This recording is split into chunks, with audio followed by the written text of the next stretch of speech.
All right, guys, I'm sitting here with Parker Full. He is the Tyrant Duels Elementary Outstanding Wrestler for Mad Assassins. In addition to earning OW, his team actually won the title this year, so he's a team champion as well. He finished with a 7-1 record. Parker, congratulations. Tell me a little bit about some of your matches this weekend. I went 7-1 this week. The match I lost was a pretty tough match. He beat me for placing at stakes last year, so I was kind of like bummed about that. Nothing really much. I improved a lot last year. He pinned me when qualifying, trying to place, but I didn't get pinned this time. It was 7-2, so I did more. Better. Yeah, so you're improving. Yeah, I improved. Well, that's great. You're in fifth grade. How many years have you wrestled? 5 years. 5 years. What got you involved in wrestling? My brother started wrestling, and that inspired me kind of to wrestle also because I wanted to be like him. How old is your brother? He is 12. 12 years old. And how old are you? I'm 11. 11? No, he's 13. I'm 11. Okay. Can you beat him? No. What's he weigh? He's 88 pounds. And what do you weigh?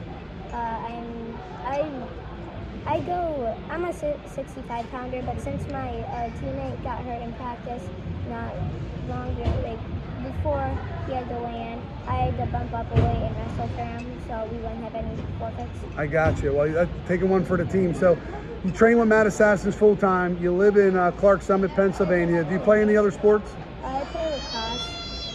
I haven't picked up a stick in a while, so I don't know how good I am. How many years have you played lacrosse? 3 or 4 years. Do you wrestle year round, or you just wrestle in the winter? I wrestle year round. And what about when you're playing lacrosse? Do you take off, or do you still find a way to train? I take off because I feel like wrestling is more important. But do you take off from wrestling when you're playing lacrosse? So you take a little bit of a break, or do you just do both? I do both. I got you. Do you do any freestyle or Greco, or strictly folk style? Just strictly folk style. Well, you're a Pennsylvania state qualifier. Yeah. All right. What are some of the goals that you have for yourself? Since I qualified but didn't place last year, I kind of want to place top 5 maybe this year for the states. I want to go to Tulsa, but I don't really know because I'm not sure yet because I feel like I'm not good enough. But my dad and my brothers always say I'm good enough to beat some of the kids that are better than me. Yeah. Maybe. Now, when you qualified for states, was that PJWs or Keystone or both? Keystone. Okay. Well, I'm going to finish it out like this.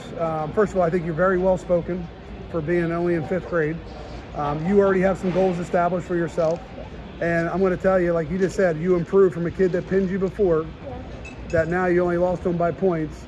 So you're good enough to go to Tulsa.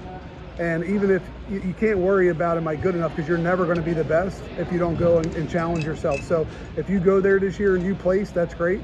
But if you don't place, it's about the experience, because if you sit home and do nothing, you're not going to get any better. But if you go to Tulsa, whether you go 0-2 or you win every match, you're going to be better. And it's also about the experience.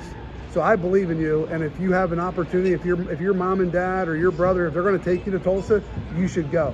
All right, and I will follow you, and I want to see how well you do. But don't judge yourself based off of your wins and losses. All right, just go out there and try as best you can, and it's only practice for something like your state championship when you're in high school, or like when you're wrestling on TV in college and all those things. All right, great job, Parker. We appreciate it. You definitely came full speed here this weekend. Okay, buddy? All right, great job. Congratulations. Thank you.